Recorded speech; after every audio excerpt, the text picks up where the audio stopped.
ওই পারেতে যাব আমি আয়না তরা করে এই পারেতে এলে মাঝি আমায় নিবি তরা করে ওই পারেতে যাব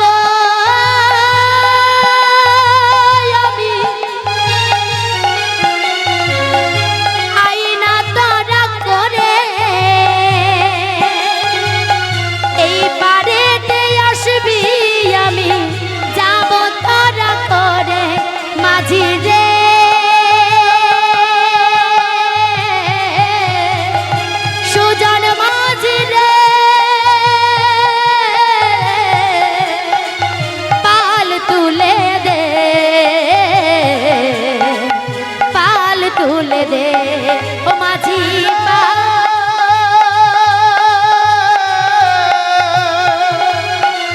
পাল তুলে দে ও মাঝি রে পাল তুলে দে সুজন মাঝি রে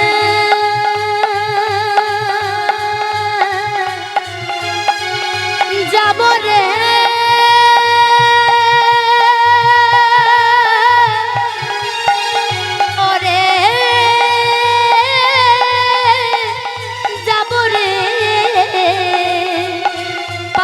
তুলে দে মাঝি পাল তুলে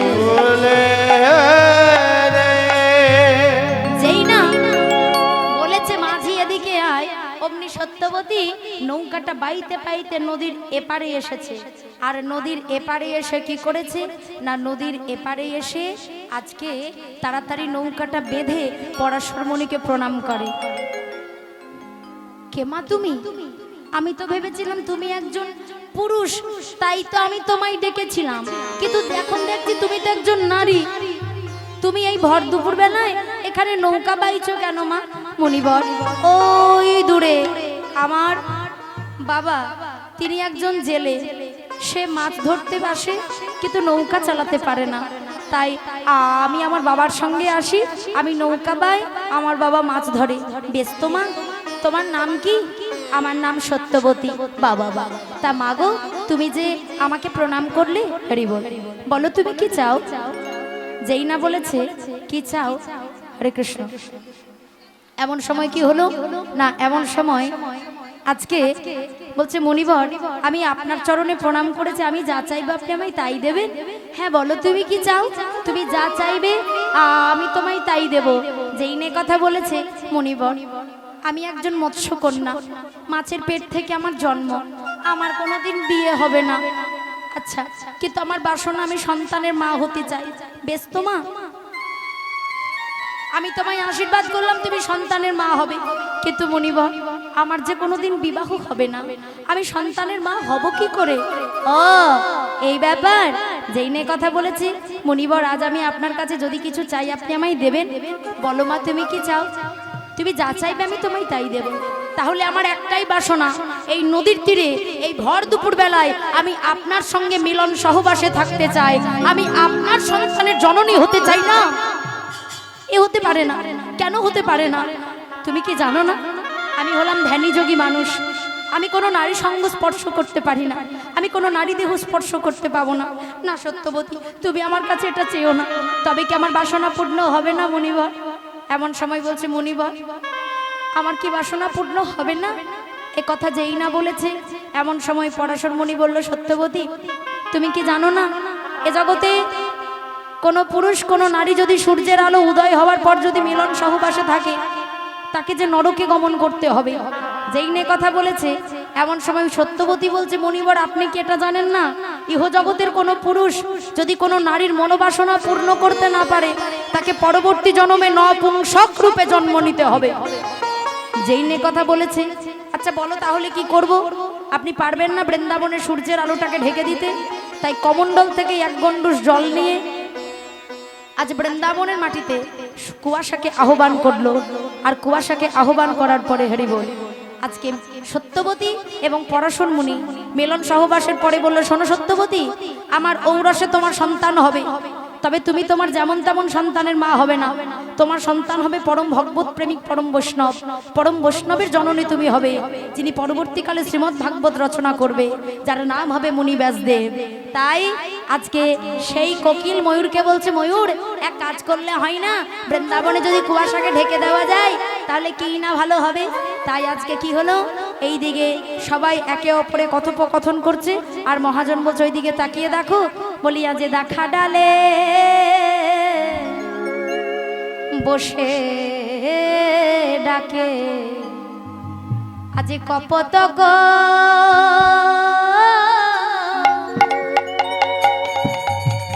পতি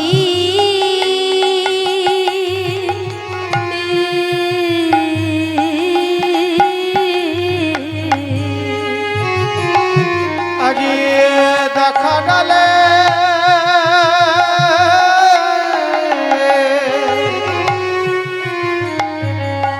বসে ডাকে কবদার কবদি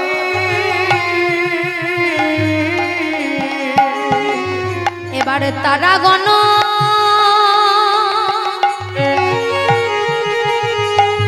ওই না সহিত লুকালো তারা পতি তারা বল সহিত লুকালো তারা পথে।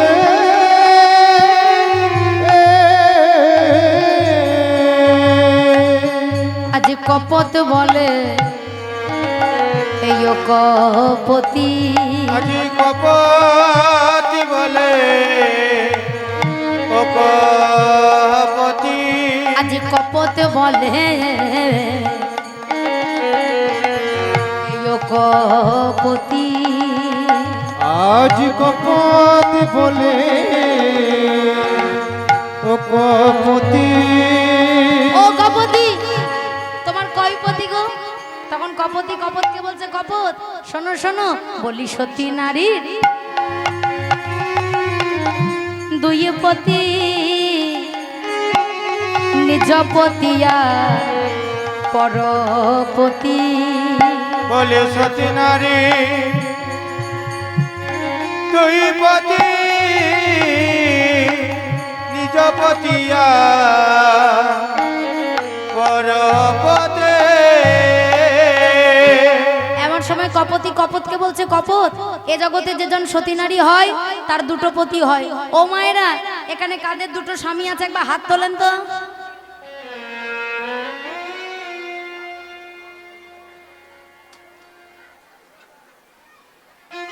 জয় রাধে, হরি বল।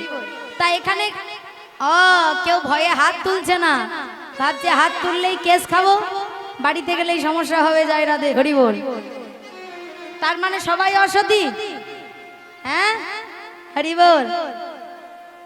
জয় রাধে। ইহ জগতে যেজন সতী নারী হয় তার দুটো পতি হয়, একটা ইহ জগতের পতি, একটা পরপতি। এই পরপতিকে একটা ইহ জগতের স্বামী, আর একটা পরপতি। পরপতিকে যে আমার পতি, আমার পিতার পতি, আমার পুত্রের পতি, আমার পতিরও পতি, এই বিশ্ব চরাচর অবলম্বনে সে হলো আমার জগৎপতি অনাদিরাদি গোবিন্দ। সে ছাড়া আমাদের আর কারো কোনো গতি নাই। তাই গৌর হরি বল, হরি বল, হরি বল। আছে তো আছে। আচ্ছা মায়েরা, সতী নারী কাকে বলে গো? এই সতী নারী কাকে বলে? দাঁড়াও দাঁড়াও, এতদূর ঠিক ছিল, এইটার মেনে নিতে পারলাম না।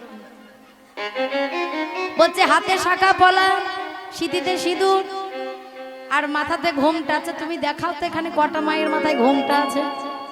তুমি যে বলছো ঘোমটা নিলে সতী নারী হবে, তো দেখাও না কটা মায়ের মাথায় ঘোমটা আছে। জয় রাধে, হরি বল, হরি বল। তা সতী নারী কাদের বলে? হরি বল। এখন মায়েদের আর ঘোমটা নেই, আগেকার দিনে বাড়িতে ভাসুর থাকলে শ্বশুর থাকলে মায়েরা মাথায় ঘোমটা নিত, আর এখন তো ভাসুরকে ভাসুর বলে না, কি বলে, দাদা বলে না। হ্যাঁ হ্যাঁ, আর এই বর্দা মেজদা সেজদা করতে গিয়ে মায়েদের উঠে গেছে পর্দা, যায় রাধে হরি বল। তা যাই হোক, রাধে রাধে। তা সতী নারী কাদের বলে? যারা নিজেদের মঙ্গলের জন্য নয়, নিজেদের স্বার্থের জন্য নয়, জগৎ সেবায় জীবের সেবায় স্বামীকে লাগিয়েছে, যারা জীবের সেবার জন্য যারা পতিকে দিয়েছে, তারা হলো সতী নারী। সেকে হয়তো আপনারা জানবেন, নদিয়ার নবদ্বীপে মা বিষ্ণুপ্রিয়া তিনি ছিল বলে আমার মহাপ্রভু সন্ন্যাস ধর্ম গ্রহণ করতে পেরেছে, যাই রাধে। আবার নানুরে রামী রজকিনী ছিল বলে চণ্ডীদাস, জয়দেবে মা পদ্মাবতী আছে বলে ভক্তকবি জয়দেব, হরি বল। মা শারদা ছিল বলে রামকৃষ্ণ ঠাকুর, এরা হলো সতী নারী। কিন্তু এছাড়াও আরেকজন সতী নারী আছে, তারও বাড়ি নদিয়া নবদ্বীপে। আপনারা কাটুয়া নাম শুনেছেন মা? কাটুয়া নাম শুনেছেন? ওই কাটুয়ার যাওয়ার আগে মেন রাস্তার ওপরে একটা গ্রাম পড়ে, যে গ্রামটার নাম হচ্ছে জাজিক গ্রাম। হরিবল হরিবল। যদি আপনি বীরভূমের রাস্তায় যান তাহলে গ্রামটা দেখতে পাবেন।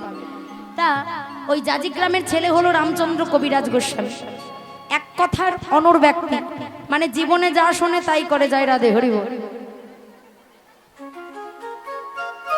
জীবনে যা শোনে তাই করে, দ্বিতীয় কোনো মতামত তার নেই। ছোট থেকে বড় হয়েছে গৌর ভজন কৃষ্ণ ভজনে। এইবার কি হয়েছে, এইবার মা চিন্তা করছে ছেলের তো সংসারে মন নাই, কিন্তু ছেলের তো বিয়ে দিতে হবে। তাই কি করলো, আজকে রামচন্দ্র কবিরাজ গোস্বামীর বিবাহ ঠিক করেছে রত্নমালা দেবীর সঙ্গে, নদিয়ার নবদ্বীপে মেয়ে রত্নমালা। এবার রামচন্দ্র কবিরাজ গোস্বামী বিয়ে করতে যাচ্ছে, যায় রাধে। এখন তো নানা নামি দামি গাড়ি বেরিয়েছে, তখন তো গাড়ি ছিল না, তখন মানুষ বিয়ে করতে যেত পালকি করে, যায় রাধে। আর এমন সময় কি হয়েছে, যেই না পালকি করে বিবাহ করতে যাচ্ছে, নদিয়ার রাস্তার ওপরে শ্রীনিবাস আচার্য প্রভু কিছু ভক্তদেরকে সঙ্গে করে নিয়ে হরিকথা কৃষ্ণ কথা সাধন করছিল। রামচন্দ্র কবিরাজ গোস্বামী দেখতে দেখতে চলে গেল। আর এদিকে কি হয়েছে, হরি বল। এইদিকে মধ্যরাত্রিবেলায় যখন ভোরবেলায় রত্নমালা দেবীকে নিয়ে বিয়ে করে যখন ঘরে আসছে, যায় রাধে হরি বল। আর যেই না বিয়ে করে ঘরে আসছে, অমনি কি হয়েছে, রামচন্দ্র কবিরাজ গোস্বামী দেখছে, আরে আমি যখন গিয়েছিলাম তখন মাত্র কয়েকজন ভক্ত ছিল, আর এখন দেখছি অগণিত বৈষ্ণব, অগণিত ভক্ত। আরে শ্রীনিবাস ঠাকুর বলে কি, এই ভক্তদেরকে সঙ্গে করে নিয়ে কাহারদেরকে বলছে, কাহার, একটু থাম বাবা, আমি দেখি আচার্য প্রভু কি বলছে। আর যেই নিয়ে কথা বলেছে, এমন সময় কি হলো, এমন সময় পালকি থেকে এক পা দুপা করে নেমে যেই না রামচন্দ্র কবিরাজ গোস্বামী একটু এগিয়ে গেছে, অমনি শ্রীনিবাস প্রভু রামচন্দ্র কবিরাজ গোস্বামীকে দেখে বলছে, যে ও ভক্ত, এই তোমাদের বলছি শোনো, যে ছেলেটা বিয়ে করে নতুন বউকে নিয়ে ঘরে যাচ্ছে না, আমার কি জানি মনে হচ্ছে ওর দেহটা সংসারের জন্য নয়, ওর দেহটা গৌর ভজন কৃষ্ণ ভজনের জন্য দিয়েছে। আর যেই নিয়ে কথা বলেছে, আমি আগেই বলেছি রামচন্দ্র কবিরাজ গোস্বামী হলো এক কথার মানুষ। মনে মনে চিন্তা করছে, এ দেহ যদি আমার গৌর ভজন কৃষ্ণ ভজনের জন্য, তবে আমি বিবাহ করলাম কেন। এই ভাবতে ভাবতে রত্নমালা দেবীকে নিয়ে ঘরে ফিরেছে। আর বিবাহের একদিন পরে কি হয় মায়েরা, ফুলসজ্জা বা বাসক সজ্জা। প্রত্যেকটা নারীর জীবনে স্বামীর সঙ্গে সুখ দুঃখ ভাগ করে নেওয়ার প্রথম দিন। প্রত্যেকটা নারীর বাসনা থাকে স্বামীর সঙ্গে ঘর সংসার করব, পতির ইচ্ছা পতির ধর্ম রক্ষা করব, যাই রাধে হরি বল হরি বল। তা রামচন্দ্র কবিরাজ গোস্বামী আজকে ফুলসজ্জার রাত, ঘর ভরা আত্মীয় স্বজন, মা রত্নমালা আজকে নিজ ঘরের মধ্যে সর্ব অঙ্গে তার ফুলের সাজ পরানো, গোলাপের পাপড়ি ছড়ানো বিছানার মধ্যে নববধূ সেজে এক মাথা ঘোমটা টেনে বসে আছে। এবার রত্নমালা দেবী বসে আছে, রামচন্দ্র কবিরাজ গোস্বামী মধ্যরাত্রিবেলায় প্রবেশ করেছে ঘরের মধ্যে। শালিটালি যারা ছিল তারা একটু ঠাট্টা তামাশা করে বাইরের দিক থেকে দরজাটা বন্ধ করে দিল। আর এমন সময় রামচন্দ্র কবিরাজ গোস্বামী রত্নমালা দেবীর কাছে এসে রত্নমালা দেবীর হাত দুটো ধরে বলছে, রত্নমালা, আজ আমি তোমার কাছে যা চাইবো তুমি আমায় তাই দেবে রত্নমালা। স্বামী, এ জগতে প্রত্যেকটা স্ত্রীর কর্তব্য পতির ইচ্ছা পালন করা, স্বামীর ধর্ম রক্ষা করা। আপনি আমার স্বামী, আমি আপনার সহধর্মিণী, আপনি যা বলবেন আপনি আমি তাই করব। আপনি যদি আমার প্রাণটাও চান, আমার প্রাণটাও দিতে প্রস্তুত। আরে না রত্নমালা, আমি এত কিছু চাই না, তোমার কাছে একটা সামান্য বস্তু চাই, তুমি আমায় দেবে রত্নমালা? বলুন স্বামী। না, আমি যখন তোমায় বিয়ে করে আনছিলাম না, শ্রীনিবাস ঠাকুর বলল এ দেহটা নাকি আমার সংসারের জন্য নয়, এ দেহ দিয়েছে আমার গৌর ভজন কৃষ্ণ ভজনের জন্য। বলতে পারো রত্নমালা, এ দেহ যদি আমার গৌর ভজন কৃষ্ণ ভজনের জন্য, তবে কেন আমি বিবাহ করলাম, কেন আমি বিয়ে করে আমি তোমায় নিয়ে এলাম? ও রত্নমালা, আজ তোমার কাছে একটা বস্তু চাইবো, তুমি আমায় দেবে? আরে বলুন না স্বামী, আপনি কি চান?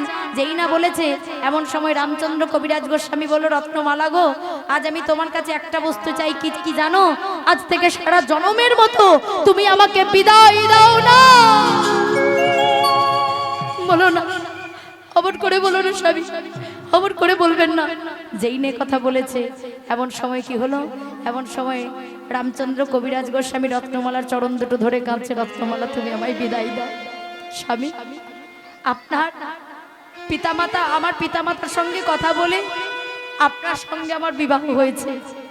বিবাহ সূত্রে আপনি আমার স্বামী, আমি আপনার সহধর্মিণী। আজকের রাত্রিটা আমাদের জীবনের প্রথম রাত।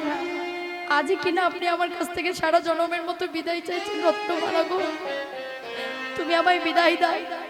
রত্নমালা দেবী চিন্তা করলো, বিয়ে করে নতুন বউকে ঘরে নিয়ে এসে যার মন একেবারে সংসারে থাকে না, শত চেষ্টা করলেও তাকে আর সংসারের মধ্যে বেঁধে রাখা যাবে না। তাই এমন সময় রত্নমালা দেবী যা কিছু পড়েছিল, সোনার অলংকার, ফুলের সাজ, সব কিছু রামচন্দ্র কবিরাজ গোস্বামী চরণ তলে নামিয়ে দিয়ে বলছে, স্বামী একটা কথা বলবো। বলো রত্নমালা। আজকে রজনীটা পার করে কাল সকাল হলে আপনি চলে যাবেন। না রত্নমালা না, কাল যদি আমার জীবনে কাল নেমে আসে, আর যদি আমার গৌর ভজনে না যাওয়া হয়, না, আজই তুমি আমায় বিদায় দাও স্বামী। হ্যাঁ, আর রত্নমালা আরো একটা কথা বলি, আমার দেহ যখন গৌর ভজনের জন্য, আমাকে তুমি আর বাধা দিও না। যেই নে কথা বলেছে, স্বামী আজকে রাতটা আপনি থেকে গেলে হতো না? রত্নমালা, আজকে রাতে যদি আমি তোমার সঙ্গে থাকি আর যদি আমার গৌর ভজনে না যাওয়া হয়, শোনো রত্নমালা, তুমি আমায় বিদায় দাও। যেই না বলেছে বিদায় দাও, এমন সময় মা রত্নমালা দেবী আজ রামচন্দ্র কবিরাজ গোস্বামী চরণ দুটো ধরে কি বলছে, না না না, এ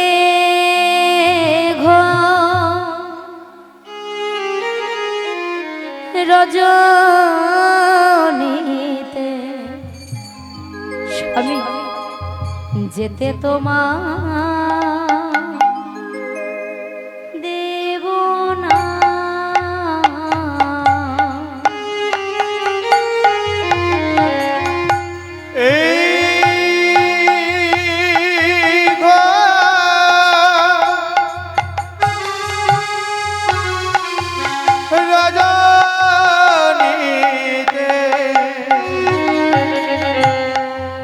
যেতে তোমার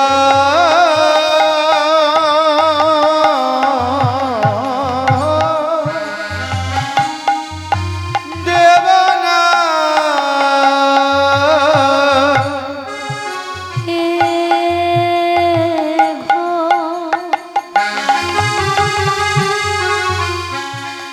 রজনীতে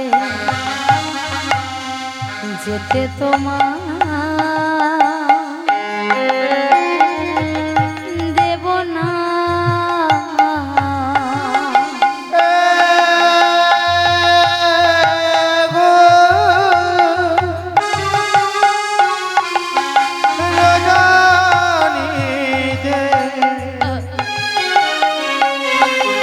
যেতে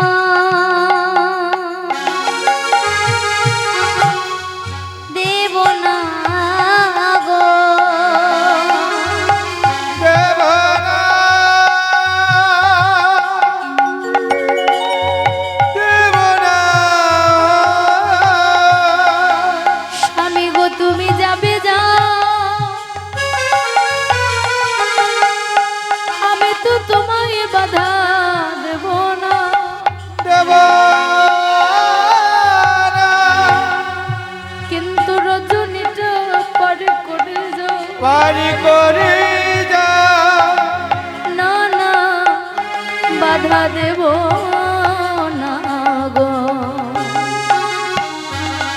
যেতে তোমায় দেব না।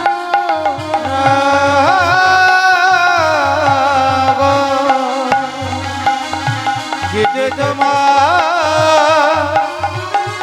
দেব না। রক্তমালা, এ তুমি কি বলছো? একটু আগে আমাকে তুমি গৌর ভজনে যাবার জন্য অনুমতি দিচ্ছ, আর এখন তুমি বলছো যেতে দেবে না। না, শোনো শোনো না কথা, কেন বোঝো না ব্যথা। স্বামী, আপনার সঙ্গে বিবাহ হয়েছে, বিবাহ সূত্রে আপনি আমার স্বামী, আমি আপনার সহধর্মিণী। অগ্নিকে সাক্ষী করে 7 পাক ঘুরেছি, শুভ দৃষ্টি হয়েছে, মালা বদল হয়েছে, সিঁথিতে সিঁদুর দিয়েছেন স্বামী। ইয়ে বিবাহ মালা আমি দিলাম গলে, এই বিবাহ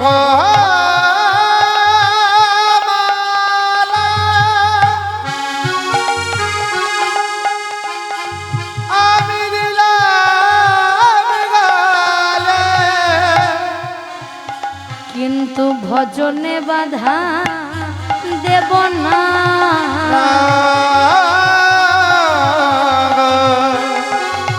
ভজনের বাধা দেব না।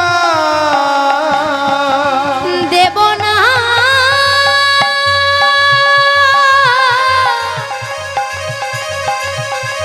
দেব না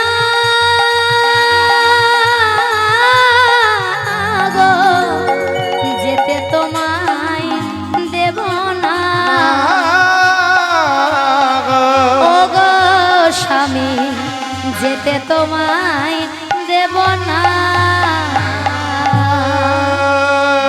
এরা হলো প্রকৃত সহধর্মিণী, যারা বিবাহের দিনে স্বামীকে প্রকৃত ভজন সাধন লাগিয়ে দিয়েছে। যাই রাধে। তাই আজ কি হয়েছে, রাধা গোবিন্দ যুগলে ঘুমাচ্ছিল, সুখ সারি ময়ূর ময়ূরী বানর বানরী কপত কপতি, আজ সকলে নিজ নিজ রবে ডাকছে। যাই রাধে। কুঞ্জের মধ্যে কলরব এবার ভেসে গিয়ে আজ প্রবেশ করছে।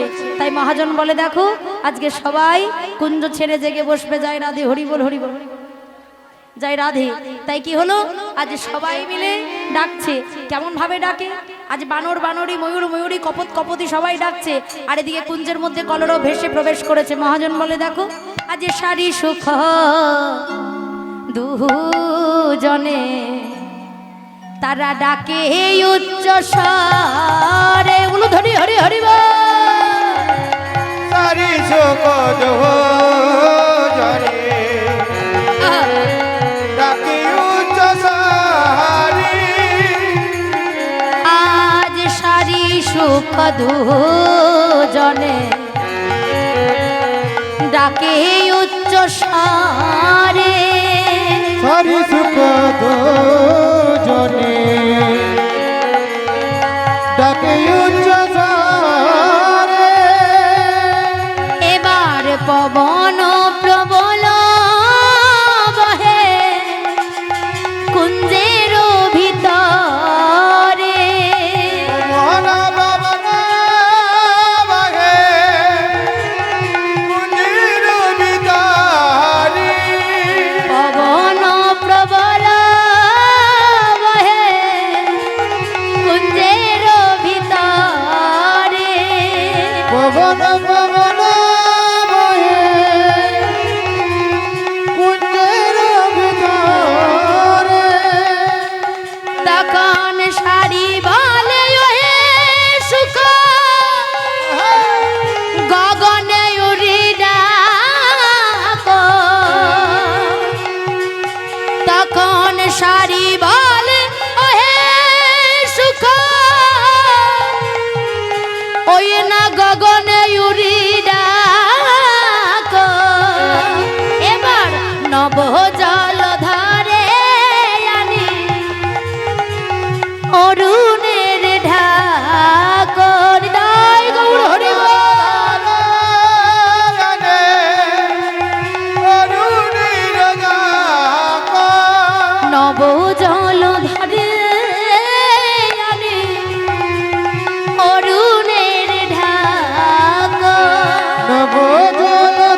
যেন রাই কানুকে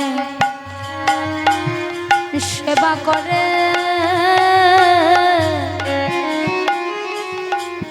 আজ এই পবন বহে মন্দ মন্দ রাই কানুকে সেবা করে পবনে বহি মন্দ মন্দ। আচ্ছা মায়েরা, আজকে পবনকে বলছে ঝড়ের গতিতে বইতে। ঝড় এলে কি হয়, মানুষ যদি ঘুমায় তো ঘুম ভেঙে যায়, কিন্তু পবন আজকে রাধা গোবিন্দের যুগল নিদ্রা দর্শন করে আজকে ঝড়ের গতিতে না বই মৃদুমন্দ বইছে। মায়েরা, এখানে যদি মৃদুমন্দ বাতাস পায় ঘুম পাবে না ঘুম ছাড়বে? ঘুম পাবে।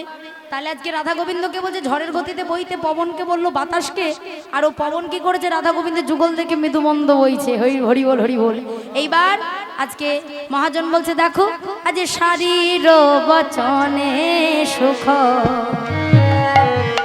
করে চারুধনি, শারীর বচনে সুখ করে চারুধনি। এবার শারীর বচনে সুখ করে চারুধনি, শারীর বচনে সুখ করে চারুধনি। এবার জাগিয়া বৈষ্ঠল রাধা বিনোদিনী হরি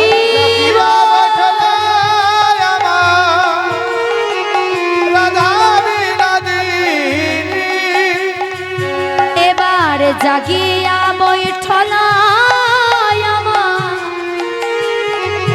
ওই না রাধা বিনোদিনী, জাগিয়া বৈঠল রাধা বিনোদিনী। তখন গোকুলানন্দেতে কহেছু বড় দুঃখ দিলি, এবার তমালে কনকলতা কেন ছাড়াইলি, তোমাল কনকলতা কেন ছাড়াইলি। বলি বেশি তো জড়াইয়াছিল, বলিবে সিদ্ধ রায় ছিল। বেশি তো জড়াইয়াছিল, বলিবে সিদ্ধ রায় ছিল। আমার স্বামী তমালে রায় কনকলতা বেশি তো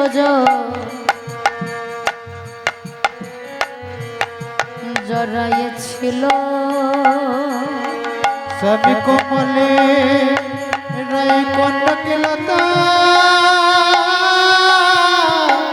বিশুদ্ধ রায় ছিল।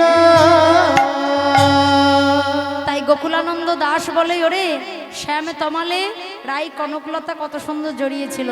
তাই সবার কলরব যেই না কুঞ্জের মধ্যে প্রবেশ করেছে, রাধারানী এইবার আমার ঘুম থেকে জেগে বসেছে। মহাজন বলে শোভাটা কেমন দেখো, এতক্ষণ রাইধনী ঘুমাচ্ছিল, এইবার ঘুম থেকে জেগে বসে গোবিন্দ চরণে বসেছে। আহা কেমন ভাবে। মহাজন বলে দেখো আজ উঠিয়া আসে আমারে বিনোদিনী,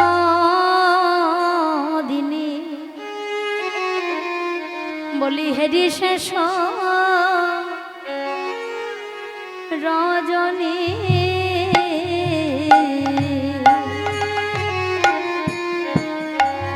উঠিয়া হাসি বিনোদিনী হেরি শেষ রজনী। ওই নাই উঠিয়া আসে আমারে বিনোদিনী,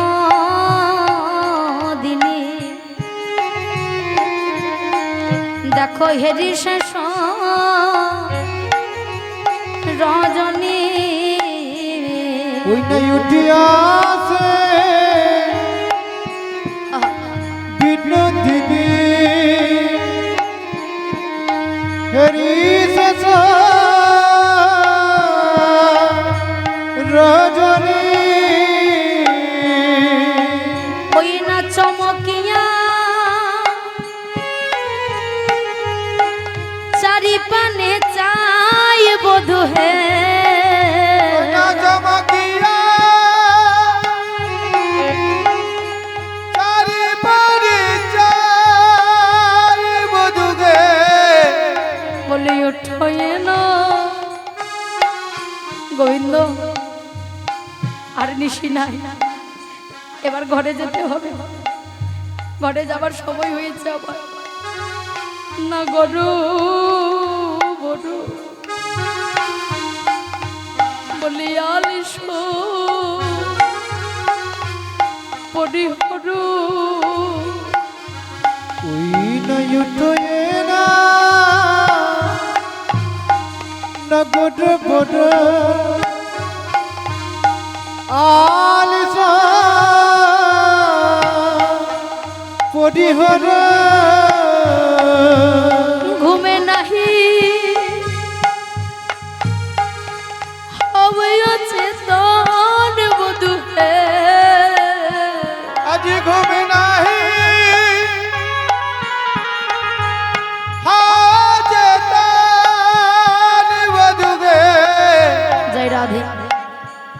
মায়েরা আজকে 4 দিন ধরে আপনাদের এই গ্রামে হরিবাসর বসেছিল, আর কিছুক্ষণ পরে 1টা বছর পর যাকে আনা হয়েছে না মন্দিরে, কিছুক্ষণ পরে সে কিন্তু বিদায় নেবে।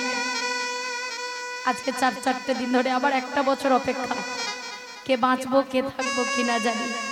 এবছর যুগল দেখতে পাচ্ছি, আগামী বছর যুগল গাইতে পারবো কিনা তা জানি না।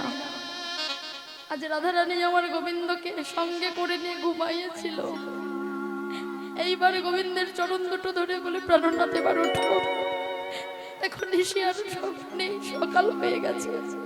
ও গোবিন্দ তুমি কি জানো না?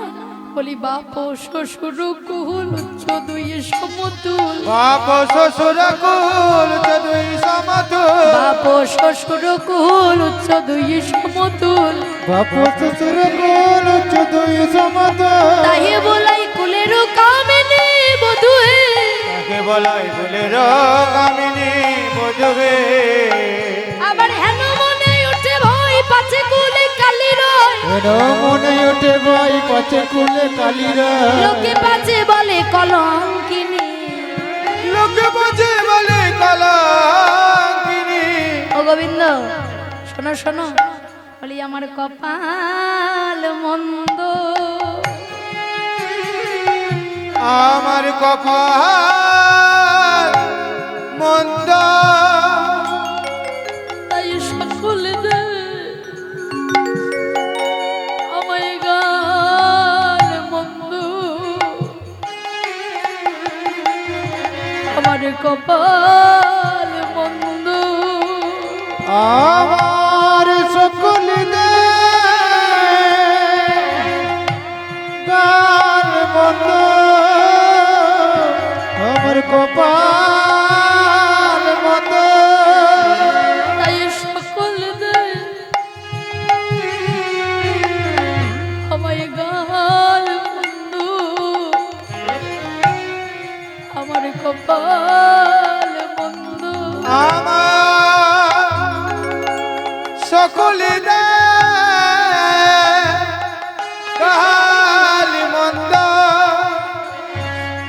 কপাল মন্দ। এ জগতে যার কপাল খারাপ হয় সে যদি ভালো রাস্তায় চলে তবু লোকে বলবে বাঁকা রাস্তায় যাচ্ছে, হরি বল। তাই বলছে গোবিন্দ শোনো শোনো, বলি আর বলিব কি না পারিয়া বিদায় নি, আরে বলিব কি না পারিয়া বিদায় দি, আরে বলিব কি না পারিয়া বিদায় দি, সকলি গো চরুরাঙ্গা পাই বধূ হে, সকলে বছর রাঙা পায় বধুকে। আবার এ যদু নন্দনে বলে দু ভাসে প্রেম জলে, এ যদু নন্দনে লড়ে দুঃখ সুপ্রেম জলে লড়ে দুহু দেখিতে না পাই রে। লড়ে দুঃখ দেখিতে না পাই রে। হরি বল। আজকে রাধারানী কাঁদছে গোবিন্দের জন্য। হরে কৃষ্ণ। গোবিন্দ কাঁদছে রাধারানীর জন্য। পার্থিব জগতের প্রেম ভালোবাসা হলে প্রেমিক প্রেমিকার জন্য কাঁদে, কিংবা প্রেমিকা প্রেমিকের জন্য কাঁদে। কিন্তু আজ কুঞ্জের মধ্যে ভক্ত কাঁদছে ভগবানের জন্য, ভগবান কাঁদছে ভক্তের জন্য। কেন?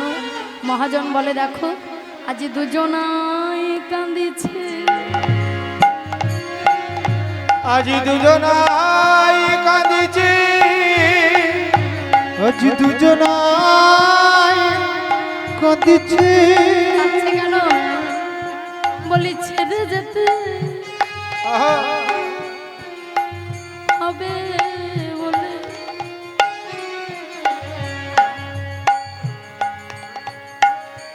বলি ছেড়ে যেতে হবে বলে দুজনাই কাঁদিছে। বলি মিলন ভেঙে যাবে বলে দুজনাই কাঁদিছে। তুই না মিলন ভেঙে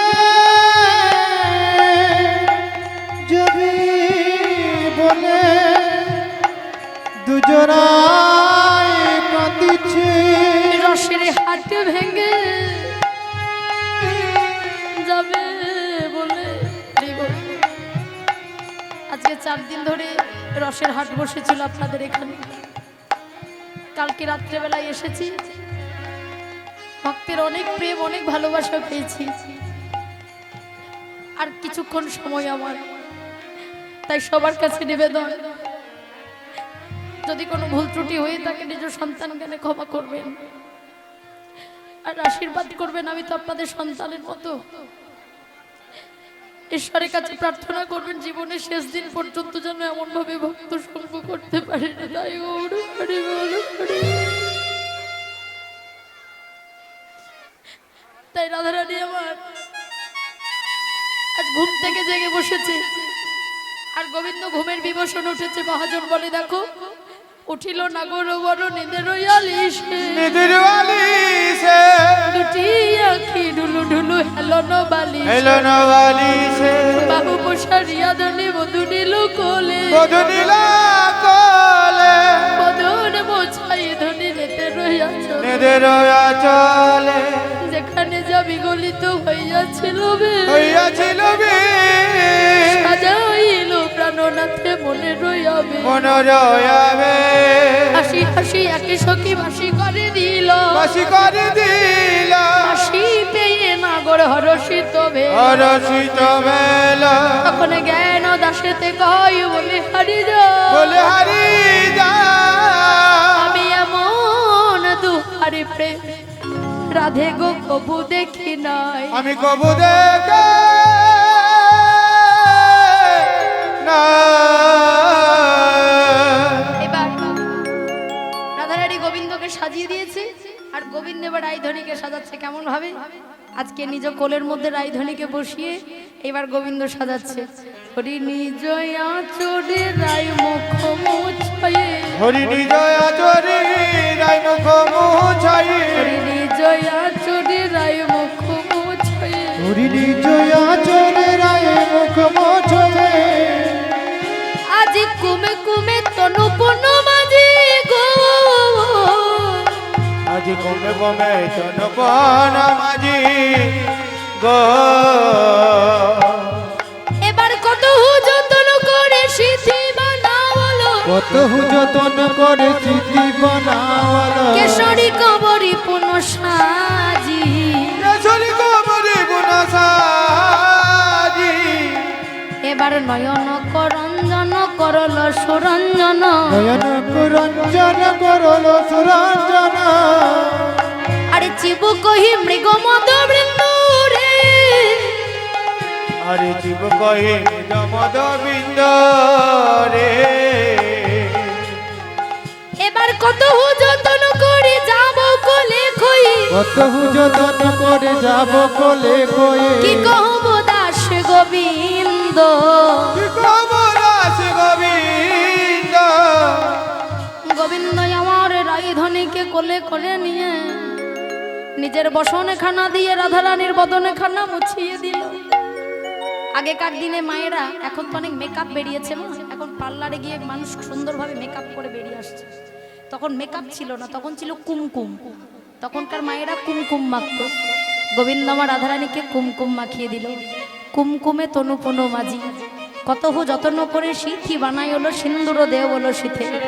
সিথি সুন্দর করে তৈরি করে তাতে সিঁদুর দিয়েছে, সুন্দর করে চুল বেঁধে দিয়েছে। রাইধনীর নয়নগুলো দেখতে ভালো লাগবে বলে চোখে কাজল দিয়েছে। চিবুকের তলায় একটা ছোট্ট তিল এঁকে দিয়েছে যাতে রাইধনী হাসলে ভালো লাগে।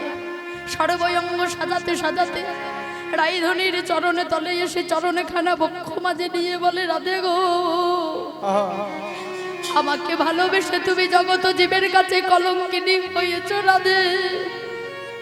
কিন্তু শোনো রাধে, শোনো, আজ থেকে বল, আমার নাম শুধু তোমার হৃদয় নয়, আমি ভগবান হয়ে কত যত্ন করে যাবো কোলে হয়ে যাবো মানে আলতা। আজ গোবিন্দ রাইধনীর চরণ খানা নিয়ে আলতা লিখ পড়িয়ে দেয়। আর আলতা পড়াতে পড়াতে বলে, রাধে গো, আমার নাম শুধু তোমার হৃদয় নয়, এই আলতা দিয়ে আমি আমার নামে তোমার চরণে লিখে দিলাম। শোনো রাধে, আজ থেকে নামে রূপে তোমার চরণের ধারে রইল। হৃদয় গৌরে হরিব।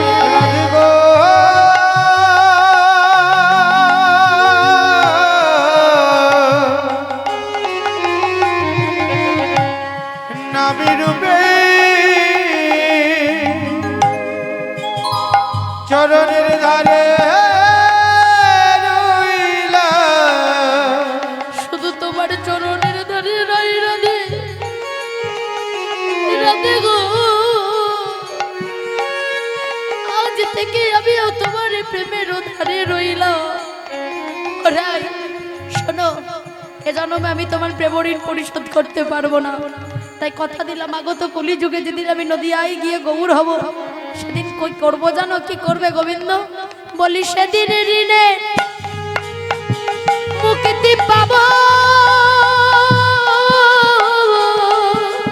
আমি সেদিন রে মুক্তি পাব। যেদিন নদিয়ায় গিয়ে আমি গৌর হব, হরি বলবো আর বলাইব নিতাই গৌর হরি। সেদিন ঋণে মুক্তি পাব, সেদিন ঋণে মুক্তি পাব। তাই রাধারানী গোবিন্দ চরণে প্রণাম করে আজ বিদায় নিয়ে চলে যাচ্ছে। প্রাণনাথ, বিদায় দাও আমার, দেখো বিদায়, দেখো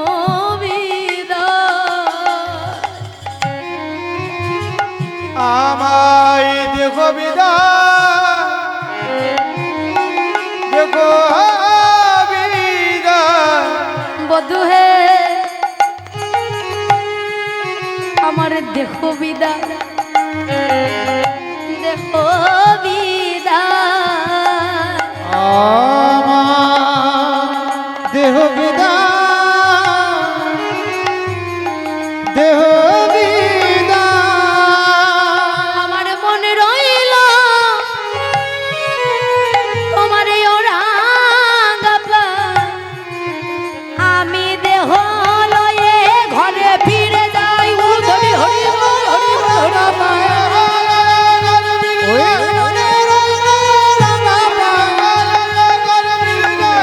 দেহ বিদায়, দেহ বিদায়। তাই কি হলো? এমন সময় কি হয়েছে না, এমন সময় আজকে রাধারানী ঘরে ফিরে গেল, আর গোবিন্দ আমার কি হয়েছে, বসে আছে ষোড়শী কুলে। আর এমন সময় ষোড়শী কুলে যেই না বসে আছে, এমন সময় সুবল বলছে, এই কানাই ভাই, এই ভাই, বদন মলিন করে কেন বসে আছিস? কেন রে, কি হয়েছে একটু বল? আমি না তোর মরম সখা? যেই নে কথা বলেছে, এই সুবল, রাধা রানী সে সকালবেলায় গেছে, আমি এখনো তাকে দেখতে পাইনি ভাই, একটু তার বদনখানা দেখালে তো বড় ভালো হয়। ও এই ব্যাপার, আচ্ছা তা কি করতে হবে? রাই বদন দেখতে হবে, যাই রাধে। তাই এমন সময় কি হলো না, বলছে রাধা বদন দেখতে গেলে তাহলে তোকে ছলনার আশ্রয় নিতে হবে। তা কি করতে হবে? আজকে তুই দেবাদিদেব মহাদেবকে স্মরণ কর। তাই কি হলো, আজকে দেবাদিদেব মহাদেবকে স্মরণ করছে। হ্যাঁ রে, তোকে বেদিয়া বেশ ধরতে হবে, যেই নিয়ে কথা বলেছি। আচ্ছা বেশ, এবার কি হলো, আজ ভোলানাথকে স্মরণ করছে। আজ নমঃ শিবায়, নমঃ শিবায়, নমঃ শিবায়, নমঃ শিবায়। বলো ধরি হরি হরি নমঃ শিবায়, নমঃ শিবায়, নমঃ শিবায়। নমঃ শিবায়, নমঃ শিবায়, নমঃ শিবায়, নমঃ শিবায়। নমঃ শিবায়, নমঃ শিবায়, নমঃ শিবায়, নমঃ শিবায়। নমঃ শিবায়, নমঃ শিবায়, নমঃ শিবায়, নমঃ শিবায়, নমঃ শিবায়, নমঃ শিবায়, নমঃ শিবায়, নমঃ শিবায়, নমঃ শিবায়, নমঃ শিবায়, নমঃ শিবায়, নমঃ শিবায়, নমঃ শিবায়। হরি বল।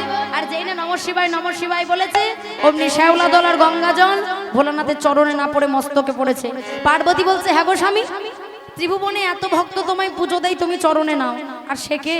ও পার্বতী, সে হলো আমার আরাধ্য দেবতা। তাই কি হলো, এমন সময় আজকে বলছে তাহলে বিলম্ব করো না, চলো। তাই আজকে কি হলো, মা পার্বতীকে সঙ্গে করে নিয়ে গোবিন্দ যেখানে ষড়শী কুলে ছিল সেইখানে এলো। আর ষড়শী কুলে আসার পরে বলল, প্রভু অসময়ে কেন স্মরণ? ও ভোলা, দেখো না রাধা বদন দেখবো বলে, তাই এমন সময় বললো, এই নাও শ্বেত সর্প, এই নাও কৃষ্ণ সর্প, আর নাও বিষম ঢাকি। তাই এইভাবে আজকে তুমি চলে চলো। তাই কি হলো, এই সুবল আমায় সাজিয়ে দে ভাই। ও মায়েরা সবাই যাবেন তো? আজকে সবাই যাবেন তো? আজকে আমরা সরস্বীকুল থেকে যাব কোথায়? ওই যাবটে, ওই যাবট মন্দিরে গিয়ে আজ আমরা রাধা বদন দেখবো। জয় রাধে, হরি বল।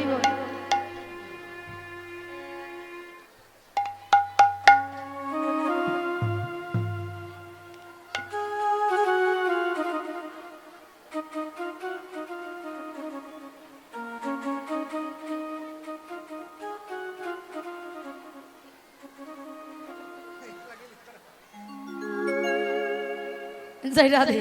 তাই কি হলো, এইবার আজকে বলছে, এই ভাই চ, আর বিলম্ব করিস না। এমন সময় কি হলো, আজকে এই নে শ্বেত সর্প, প্রভু এই নাও শ্বেত সর্প, এই নাও কৃষ্ণ সর্প, আর নাও বিষম ঢাকি। এইভাবে আজকে চলে যাচ্ছে। এই সুবল ভাই, এই ভাই চ, আর বিলম্ব করিস না। আচ্ছা মায়েরা যাবেন তো? আচ্ছা কারা যাবেন না একবার উলুধ্বনি করুন, গোবিন্দ।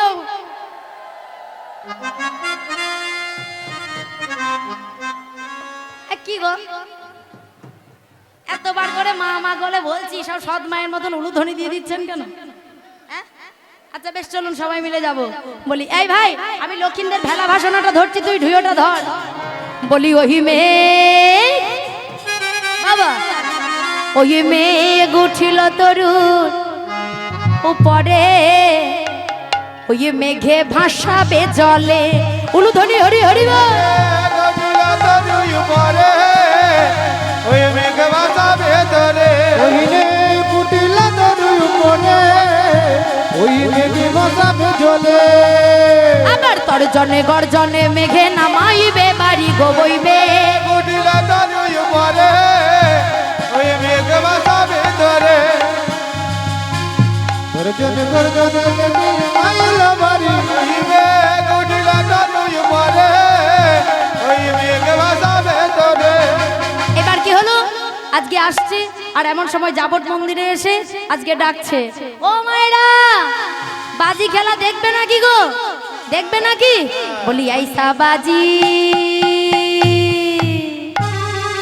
ऐसा बाजी देखो माई जी, ऐसा बाजी देखो।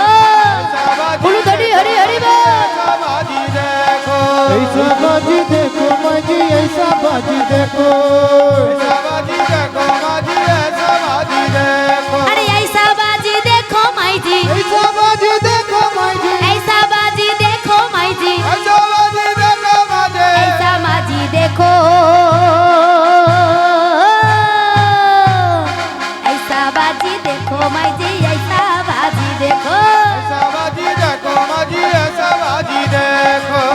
বাজি দেখো মাঝি এইসা বাজি দেখো এইসা বাজি দেখো মাঝি এইসা বাজি দেখো ও মায়েরা বাজি খেলা দেখবে না কি তো এসো এই যে নাগ নাগিনী সাপের খেলা এমন সময় জটিলা কুটিলা বেরিয়েছে হ্যাঁ রে এই বেদিয়া তোরা বাজি খেলা দেখাতে এসেছিস তা বাবা তোরা কি কি বাজি জানিস অনেক বাজি জানি কি বাজি অনেক বল কি বাজি জানিস এই উল্টো বাজি পাল্টা বাজি চিটিং বাজি ধাপ্পা বাজি বাঁশ বাজি দিক বাজি দেখাবো নাকি দু চারটা বলো তো দেখাইতে পারি চিটিং বাজিটা ভালো দেখাইতে পারি ওইটা ভালো জানা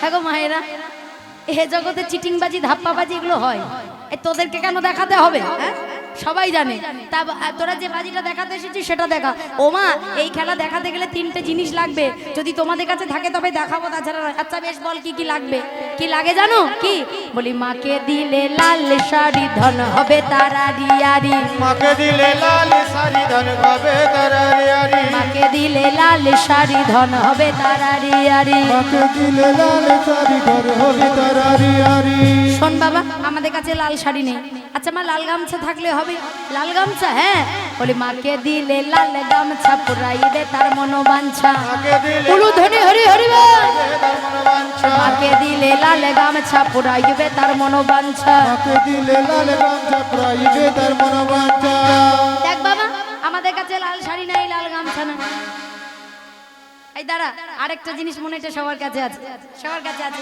এইটা মনে হয় সবার কাছে আছে এটা সবাই দেবে বলবো বলবো রাগ করবেন না তো আচ্ছা বলেই ফেলি বলি মাকে দিলে 16 আনা পুরাইবে তার মনোবাসনা হরি হরি পুরাইবে তার মনোবাসনা মাকে দিলে 16 আনা পুরাইবে তার মনোবাসনা দিলে 16 আনা পুরাইবে তার মনোবাসনা যাই রাধে আচ্ছা কেউ উঠবেন না ও মায়েরা এখন আসবেন না কি মুশকিলে বললাম আচ্ছা খেলাটা হয়ে যাগাই ভাই চ আর বিলম্ব করিস না আচ্ছা আমরা একটা একটা করে 16 আনা দেব আচ্ছা যতক্ষণ দেখানো হবে ততক্ষণ কেউ উঠে আসবেন না যা দেবার দরকার মায়েরা শেষে দেবেন আর একটু ধৈর্য ধরে বসে থাকুন হরি বল তাছাড়া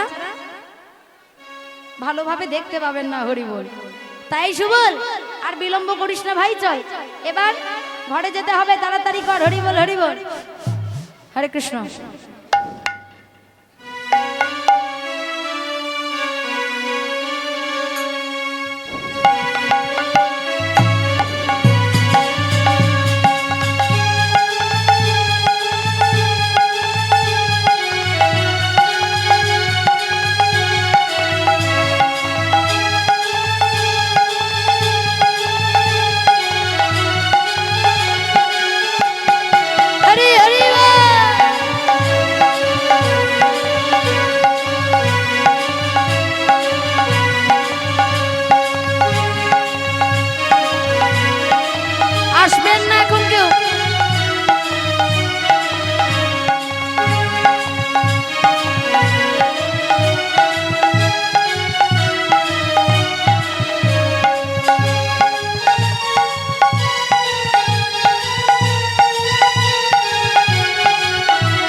সবাই একটা একটা করে 16 আনা দিয়ে যে যার মতো ঘরে চলে গেল যাই রাধে হরি বল এইবার কি হয়েছে এইবার সবাই যখন একটা একটা করে 16 আনা দিয়ে চলে গেল আর এইদিকে শ্রীমতী রাধারানী আমার গোবিন্দকে দর্শন করেছে সর্বঙ্গ গেছে ঢাকা যাইনে শুধু দুটি নয়ন বাঁকা আরে চেনা নয়ন দেখে ধনী চিনিতে পারিল ওই নাই আপনার বধূ বলে বধূর কাছে দাঁড়াইল তাই গোবিন্দ বলছো রাধে এসো এসো এসো কাছে এসো সই দুজনাতে মনের কথা কই। এসো এসো কাছে এসো সই দুজনাতে মনের কথা কই। এসো এসো কাছে এসো সই দুজনাতে মনের কথা কই।